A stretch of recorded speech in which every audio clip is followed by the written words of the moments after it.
The faith of a Roman officer. When Jesus returned to Capernaum, a Roman officer came and pleaded with him, Lord, my young servant lies in bed, paralyzed and in terrible pain. Jesus said, I will come and heal him. But the officer said, Lord, I am not worthy to have you come into my home. Just say the word from where you are, and my servant will be healed. I know this because I am under the authority of my superior officers, and I have authority over my soldiers. I only need to say go, and they go, or come, and they come. And if I say to my slaves, do this, they do it.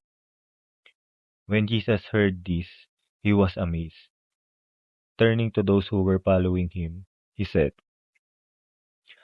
I tell you the truth. I haven't seen faith like this in all Israel. And I tell you this, that many Gentiles will come from all over the world, from east and west, and sit down with Abraham, Isaac, and Jacob at the feast in the kingdom of heaven.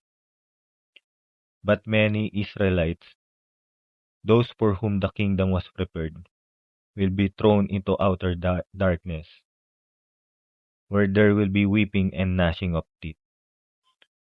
Then Jesus said to the Roman officer, go back home, because you believe it has happened. And the young servant was healed that same hour.